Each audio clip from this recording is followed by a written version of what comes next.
कॅमेऱ्यावर direct टिपलं जातं, shot कुठं पडतो आणि डायरेक्ट ते स्कोअरशीटवर येतं.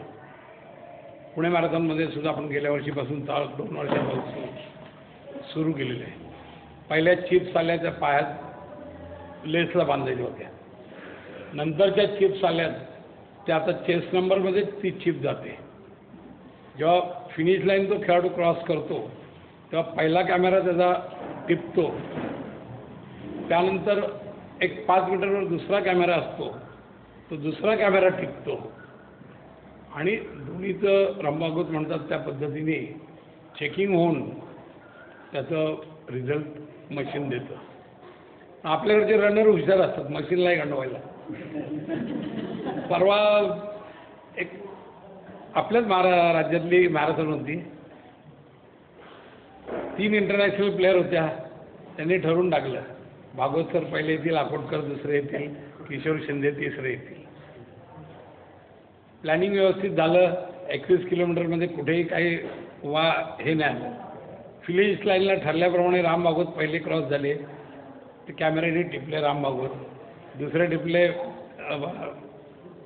अकोटकर, तिसरे टिपले किशोर. अनफॉर्च्युनेटली त्यांना माहीत नव्हतं की 5 मीटर, कारण ही सिस्टीम नवीन आलेली आहे की दुसरा कॅमेरा पण टिपतो. जी दुसरी मुलगी होती ती जागेवरच थांबली. त्या ठरून आलेल्या असल्यामुळे एका बरोबर आल्या. तिसरी जी होती ती फटकन तिथून तशीच सरळ पुढे गेली. तिला माहीत नव्हतं की पुढे कॅमेरा आहे. पहिली मुलगी गेली, तिसरी गेली, दुसरी मागून गेली. सेकंड कॅमेऱ्याने तिसरीला दुसरी ठरवली, दुसरीला तिसरी ठरवली. पहिल्या कॅमेऱ्याने फर्स्ट सेकंड थर्ड बरोबर दिले.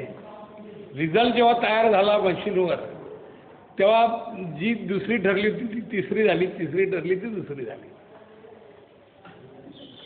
प्रेस कॉन्फरन्समध्ये रिझल्ट डिक्लेअर व्हायची वेळ आली आणि मग या तिघी भांडायला लागल्या, हे आपली ठरलं तू दुसरी मी पहिली.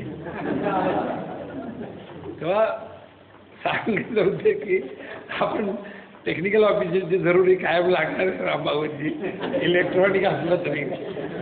मग तिथे जे स्कोअरशीट हाताने ओढलेली होती त्याच्यावरून तो निर्णय, म्हणजे कारण शेवटी असं आहे की त्या पोरीने जरी फसवलं मशीनला किंवा मशीनने त्यांना फसवलं तरी कोणीतरी निर्णय मला द्यायला पाहिजे होता. मी ते ऑब्झर्वर म्हणून तिथं होतो, मी तो निर्णय केला. पण एक उदाहरण म्हणून, गंमत म्हणून तुम्हाला सांगितली की काही होऊ शकतं. मॅरेथॉन रूटमध्ये मॅरेथॉन कंडक्ट करणं खूप अवघड असतं. 42 किलोमीटर 195मध्ये काही होऊ शकतं. आत्ताच परवा आपण एक पुण्यात टुर्नामेंट घेतली. स्पर्धेबरोबर पायलट निघाला. पायलटला वाटलं आता काय इथून एक अर्धा किलोमीटर राहिले, आपण जाऊ निघून पुढे. तो पायलट गेला पुढे निघून. लोकल जो पायलट होता त्याला माहीत नव्हता रूट. तो हॉटेल विड्सपर्यंत आला बरोबर बालेवाडीच्या. फिनिश होतं मेन गेटला आपल्या इकडच्या हॉस्टेलच्या. त्यांनी त्यात लिहिलं होतं की फिनिश ॲट शिवछत्रपती कीर्तननगरी बालेवाडी, मुख्य गेट. आता त्याला मुख्य गेट म्हणजे तो नगारा बिगारा ते माहीत.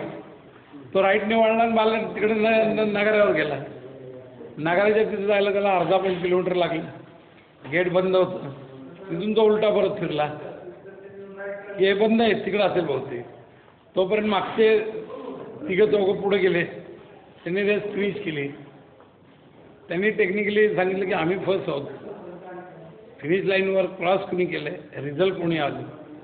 शेवटी मला कॉम्प्रोमाइज करायला लागलं की त्यांना सांगितलं की तुम्ही तुमचाही इलिगल आहात, तुम्ही कर्नाटकातून आलेला आहात, ही रेस महाराष्ट्राची आहे, तुम्ही माझ्याकडे रजिस्टर नाही आहात म्हणून मी तुम्हाला बात करू शकतो.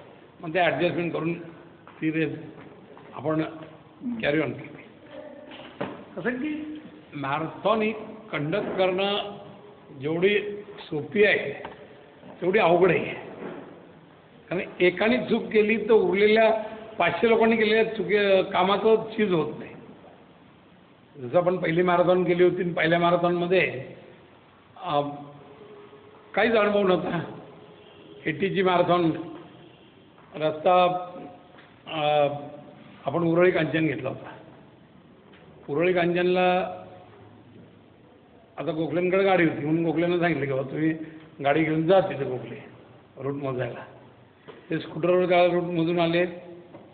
टर्निंग पॉईंटला त्यांनी पाहिलं इथं काय ठेवायला पाहिजे खूण म्हणून एक पिंप उचलून त्यांनी तिथं बॅरल तो ठेवला.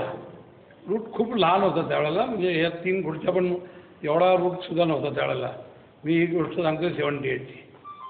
आणि त्यावेळेला तो पिंप रात्री ट्रकवाला पिलेला होता, त्यांनी उडून टाकला. आपले ऑफिसर राईट टाईम 6ला म्हणजे 6ला हजर राहतात, त्याप्रमाणे ती पहिलीच वेळ असल्यामुळे ते अगदी डॉट सगळे हजर राहिले. चीफ गेस्ट हजर राहिला, ऑफिशियल येत होते. तो स्वीडिश माणूस होता, ज्याला बोलवला होता तो डॉट 6ला 5 कमी असताना हजर राहिला. लाईनअप झाले ॲथलीट, ऑफिशियल नाही पत्ता. मग म्हणले जा किशोर तू पुढे जा स्कूटरवर. मधू बोलतो तू पुढे जा, मग फिडिंग पॉईंटवर तू बरा इकडं